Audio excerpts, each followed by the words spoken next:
everyone. It's Anthony Cosenza with CincyJungle.com. I hope you're doing well on this Thursday evening. It's probably late for some of you, but the Bengals just wrapped up their third preseason game of 2019 and third under the Zach Taylor regime.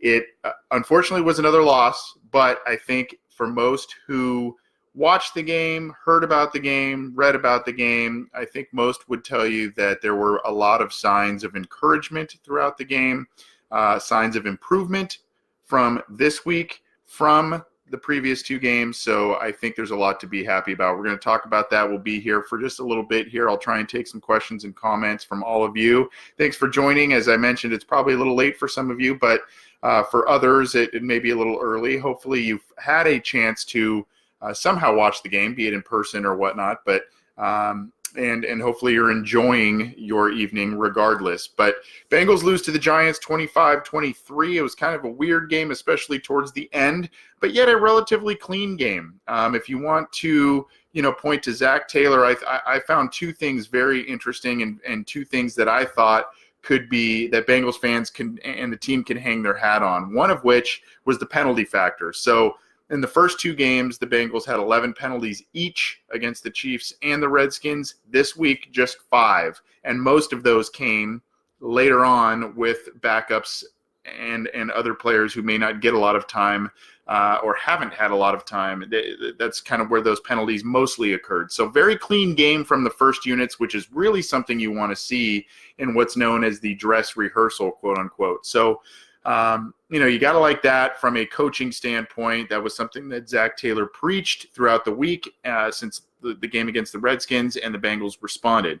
Furthermore, Cincinnati's quarterbacks, Zach Taylor was brought here to be a quarterback whisperer, his offensive prowess.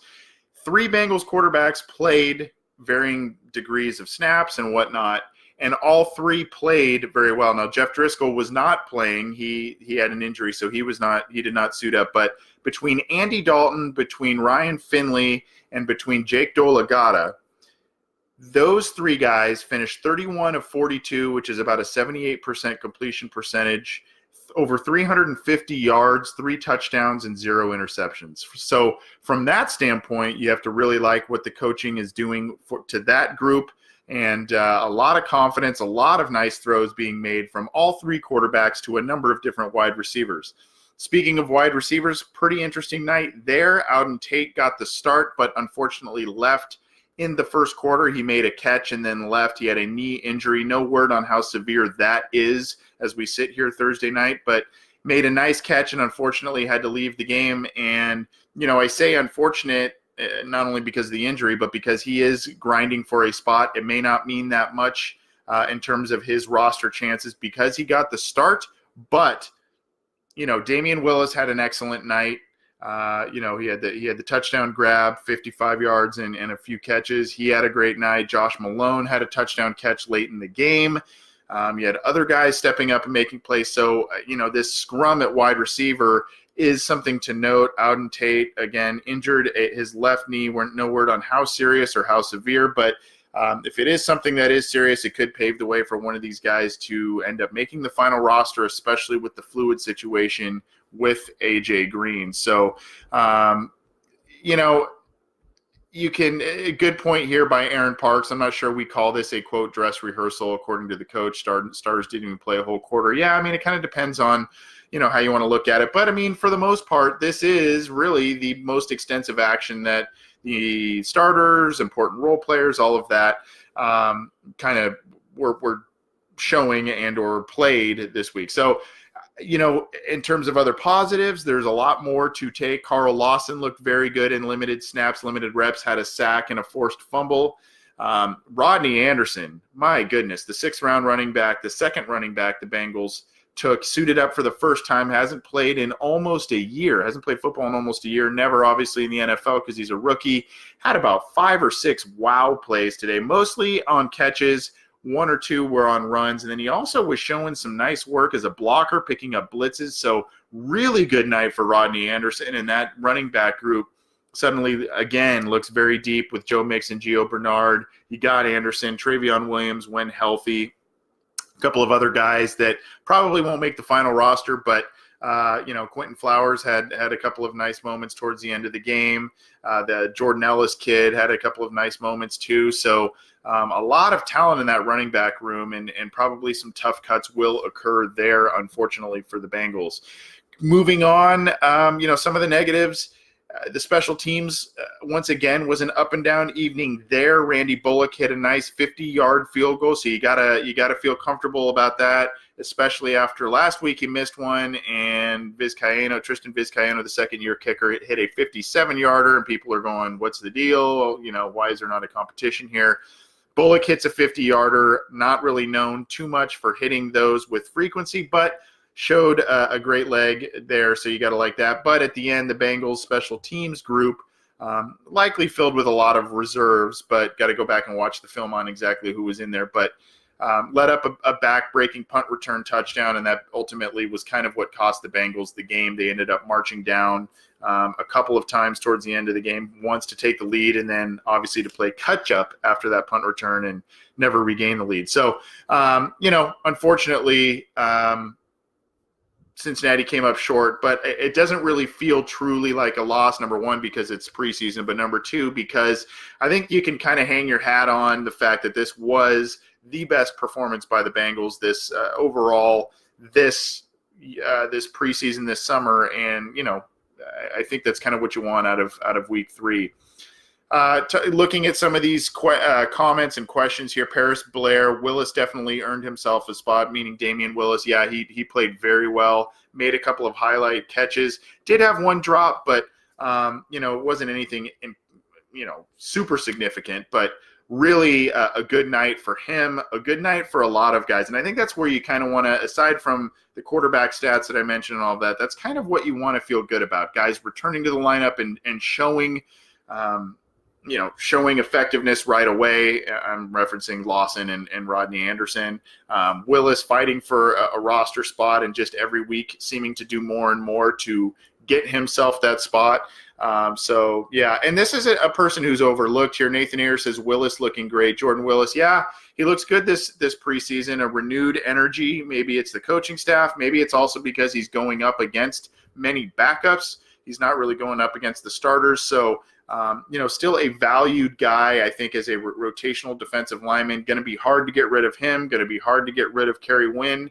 I think both those guys probably make it. And, obviously there's going to be some interesting rotation between those two guys and Lawson and Sam Hubbard and all of those guys up front. Ryan Glasgow, I thought, had a couple of nice moments. Another guy who came back from injury, had a couple of nice moments against the Giants as well. So, we'll see. Yes, Alberto Romero. You see Anderson out there though, fire. Yeah, that's what I'm saying, man. He had a lot of great plays. Let's see here. Deborah Shields says we all know why Lou Anarumo, the defensive coordinator, has been coaching at a lot of teams. Yeah, I mean, you know what? I will say there were signs of some struggles, especially as the later units came on the field. There were signs of struggle in the early parts of the preseason from his unit, but I thought the first unit, with Geno Atkins back in there, with Carl Lawson back in there, with Ryan Glasgow back in there, I think that first kind of unit and or rotational guys, I mean, they played pretty well. They only let up 3 points midway through the second quarter when most of those guys were kind of cycling out of the lineup. I get that there was, a field goal that was made and they went for it on fourth down. That may have been another field goal because if it were not for preseason. But, I mean, 3 points is pretty good from your starters and or rotational guys. So you got to like at least what the first unit showed. There were some issues still that are prevalent there. The linebackers are hit and miss in terms of their play. The opening drive that netted a field goal was a 15-play drive, so the Giants were moving.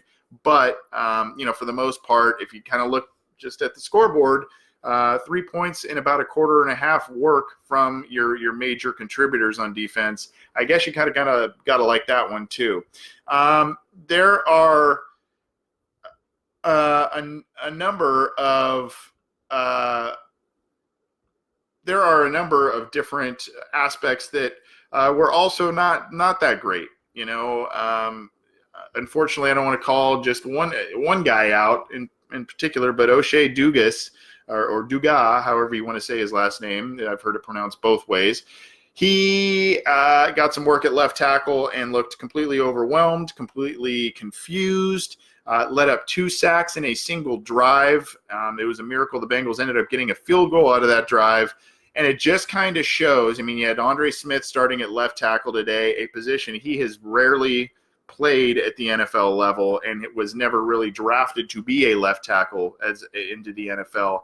He started at left tackle for the Bengals tonight. Dugas came in relief, led up 2 sacks. So it kind of tells you how paper thin that tackle group is with the Cincinnati Bengals. And, there's still the offensive line is still a work in progress. I did like that they did not let up a lot of penalties, the opening group that is. The Bengals were moving the ball a bit towards the end of the first quarter with the Dalton touchdown to C.J. Uzomah. But, for the most part, they couldn't get the run game going, any unit, and they're kind of doing a shell game, right? I mean, Billy Price was playing all the way, I think, into the third quarter, playing right guard. He was playing center. I mean, they're moving him around. Same thing with Trey Hopkins. John Jerry was in there in the second and third quarters. So they're trying all kinds of different looks, all kinds of different formations, and you got to kind of credit them for that, I guess. But at the same time, we're a couple of weeks away from the opener here. They got to figure this out. They got to get a cohesive and productive unit up front. I mean, we say this almost every week, so they got to get that going. I'm Anthony Cosenza with CincyJungle.com. We'll be here for just a few more minutes. You can get all the news, opinions, analysis, breakdowns of the Bengals' loss 25-23 against the Giants at home, their preseason home opener, on CincyJungle.com.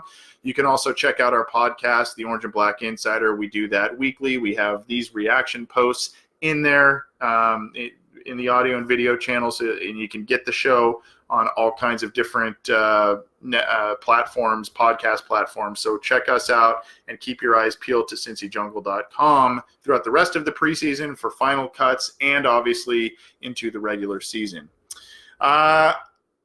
I'm curious, Zane Daniels, CincyJungle.com, best in the business. Thanks, Zane. Appreciate it. Good group of folks we have working at CJ. I'm seeing Alberto Romero. That Seattle game is going to be scary. Yeah, we'll see. They were talking in the telecast tonight. They were talking about the Bengals schedule and who they have coming to Paul Brown Stadium. Obviously, kind of trying to sell you some tickets. It sounded like, but when they were doing that, there are a stretch of games that seem very winnable. There are a stretch of games that seem very daunting, especially from the Jacksonville defense was mentioned. Them coming to Cincinnati, that's a test, especially with this offensive line situation that we were just talking about. It's there's a lot there that needs to be fixed, reworked, and all of that. So that's going to be a key. That position group and, of course, linebackers are going to be the key as we go forward. Again, Bengals lose to the Giants 25-23, but it was a pretty close game throughout. Really kind of some fluky plays at the end. A punt return touchdown in the fourth quarter by the Giants kind of sealed the win, as well as a 2-point conversion after. So kind of sealed the win there for them. The Bengals made a run of it and tried to come back, rally back, but fell a little bit short. And the Bengals are now 1-2 in the preseason. They close up with a home game against the Colts, and then of course it's off to Seattle for Week 1 there. I'm seeing a lot of stuff in the comments here. Dominic Perino, Josh Malone finally making some plays. Josh Malone looked pretty good. It's actually a pretty talented wide receiver group that the Bengals have. Now, again, we haven't seen them really get extensive snaps against starting defenses, at least some of these guys, Cody Kors, Josh Malone's, the guys of that nature. But, they're putting up numbers. They're doing some things, and it looks like they're responding to Zach Taylor's system and putting up some numbers, which is what you want to see. And obviously all those guys know they're in a roster scrum. right? They're probably not going to keep more than 6, definitely not more than 7, and obviously they'll probably only dress probably 5. And then, that situation may change once AJ Green comes back. We don't know what's happened with Auden Tate and how serious that injury is that he suffered. So kind of a fluid situation at receiver, but I think there's some productive guys that will be there on the team. And, it's good to see some guys stepping up in the wake of injuries at that position. I see a question here. Is Finley going to take snaps with the ones next week? I would think absolutely. I think maybe a series at most from Andy Dalton and company, and then you're going to see a lot from Ryan Finley. Hopefully Jeff Driscoll will be back after his injury that he has suffered, and then probably a lot from Jake Dolegata. Dolegata is probably going to be a guy that they'll keep on the practice squad. Huge. He's got a good arm. He was looking great in spring, kind of quieted down a little bit in training camp, but had a nice showing tonight with 2 touchdown passes and, a high completion percentage there. So a good night for him. I think, I'm seeing some negative comments and some people defending the Bengals and everything to some of those negative comments coming here. Yeah, I mean, again, the preseason is really hard to gauge as to where a team really is at this point in time, right? I mean, you can look at these positives that I'm talking about. You can look at the negatives I'm talking about and weigh them out.